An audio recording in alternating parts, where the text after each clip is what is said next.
Em que sentido se deve entender a palavra céu? Isso aqui a gente ultimamente tem batido muito nessa tecla, né? Nesse assunto aqui, nessa questão de inferno, céu, umbral, purgatório. Então, mais uma vez, vamos ver o que se fala aqui. Em que sentido se deve entender a palavra céu? Julgas que seja um lugar como os campos elíseos dos antigos, onde todos os espíritos bons estão promiscuamente aglomerados. Olha aí, pessoal. O espírito está perguntando a Kardec se ele julga que o céu seria como se fosse os campos elíseos dos antigos, né? Dos antigos, não sei se é na Grécia que existia esse, onde todos os espíritos bons estão promiscuamente aglomerados, quer dizer, sem ter o que fazer, sem outra preocupação que somente a preocupação de gozar pela eternidade toda de uma felicidade passiva. Está perguntando se é isso que ele acha que é o céu. Não. É o espaço universal. O céu, pessoal, não é isso daí que a gente imagina que seja. Ele é o espaço universal, são os planetas, são as estrelas e todos os mundos superiores, onde os espíritos gozem plenamente de suas faculdades, sem as tribulações da vida material, nem as angústias peculiares à inferioridade.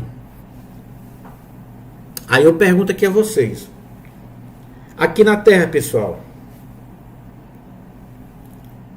a gente sofre de alguma coisa? Existe alguma coisa que faz a gente sofrer aqui na Terra? Muitas.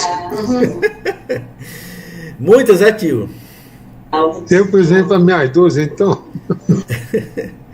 Como tu falou, Norminha? Foi eu. Pessoal, aqui a gente sofre desde o nascimento, né? Até para nascer a gente já nasce chorando, né? Verdade. É, o espíritozinho, o ser humano, o filho, ele já nasce chorando, já sentindo dor, sentindo sofrimento por um local que ele não, que até então ele desconhece, né? Aquilo causa uma expectativa terrível naquele bebezinho que está nascendo. Ele não sabe por que está sofrendo, só sabe dizer que está sofrendo, né? E ele chora que é para poder os pais entender que ele está sofrendo, senão ele não chorava, né? O choro é para dizer que está sofrendo. Então, aqui é um verdadeiro sofrimento desde o momento que a gente abre os olhos, desde o momento que a gente nasce, né? Na Terra. A gente precisa desse sofrimento para quê, pessoal? Então, por que é que a gente sofre? Para poder evoluir. Nós só podemos evoluir reencarnando em mundos de matéria como é a Terra, como é o nosso mundo, ou mundos semelhantes. Porque a nossa evolução ainda é pouca e a gente então precisa muito desses mundos para evoluir. Então, a gente dar as costas para o sofrimento é a mesma coisa de estar dando as costas para o nosso progresso. Fugir do sofrimento sem querer aceitá-lo, né, é a mesma coisa de fugir do progresso. Não quero dizer que a gente deve ir atrás do sofrimento. Eu quero sofrer, não. Você não deve se martirizar para sofrer e evoluir mais rápido, não, que Deus não quer isso, não. Deus não quer que você suba as escadas da igreja de joelho pagando promessa, não, pessoal. Quem aí veio do catolicismo, eu vim do catolicismo, nós não temos nada contra a igreja católica, nem contra os ensinamentos de lá. A gente respeita, e eu respeito muito porque eu vim de lá. Eu, desde pequeno, minha mãe sempre foi muito católica, e ela dizia para mim ir à missa, e eu ia. Todo domingo eu não perdia não a missa. Era aquele cara coroinha, como se diz, carola, né? Mas acontece o seguinte, a gente aprende coisas que hoje, quando a gente conhece a doutrina, a gente muda totalmente da ideia. Por exemplo, promessa com pedra na cabeça, promessa andando descalço, promessa andando de joelho, promessa ir daqui para o Canindé a pé. Funciona isso? Vamos raciocinar, pessoal. Será que Deus, Ele quer o sofrimento material do nosso corpo físico? Ou Ele prefere a mudança moral que precisa existir na nossa língua, no nosso procedimento, nas fofocas que a gente faz? Qual é que vocês acham que Deus quer? Qual é a mudança que Ele quer que exista em nós? A gente vai se curar por uma promessa, se martirizando o corpo, chicoteando as costas com aqueles pregos, né? Como aquele pessoal faz isso. É assim que a gente evolui? Não. É um engano, né? Mas esse é o pensamento de muitos irmãos que não conhecem a doutrina espírita. E a doutrina espírita, ela nos esclarece, né?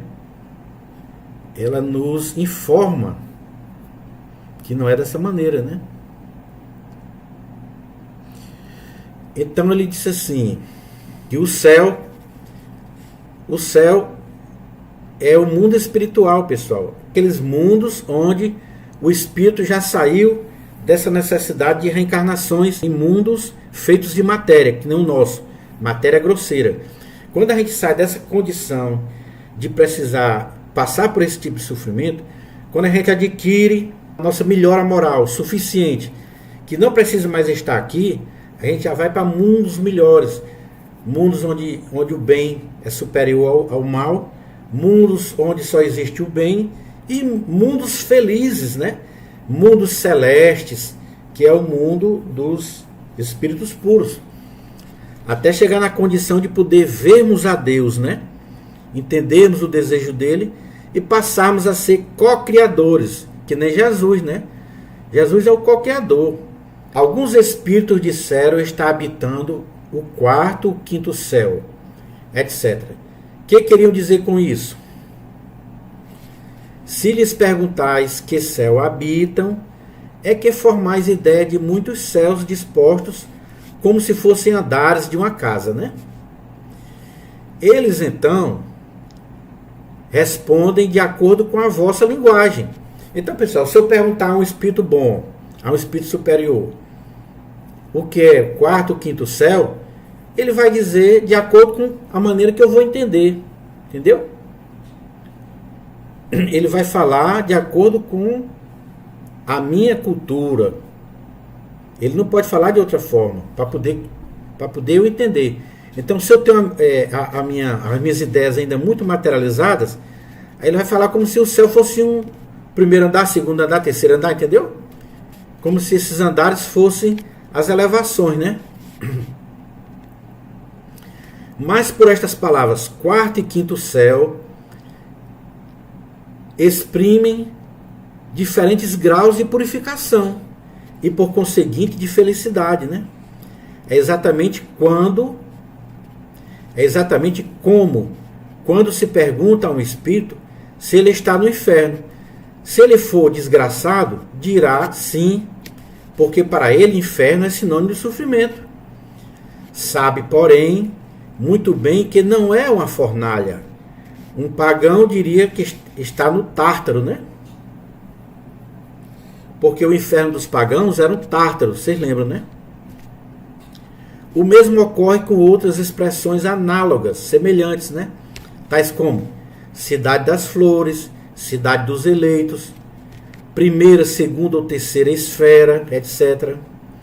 Que apenas são alegorias usadas por alguns espíritos, quer como figuras, quer algumas vezes por ignorância da realidade das coisas e até das mais simples noções científicas.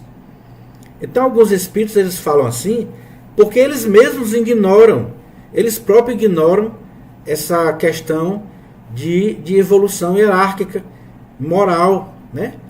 Então eles podem falar dessa maneira aí. E às vezes eles falam por ignorância nossa própria, né? Mas de acordo com a ideia restrita que se fazia outrora dos lugares das penas e das recompensas, e sobretudo de acordo com a opinião de que a Terra era o centro do universo, né, naquela época. Naquela época o homem achava que a Terra era o centro do universo.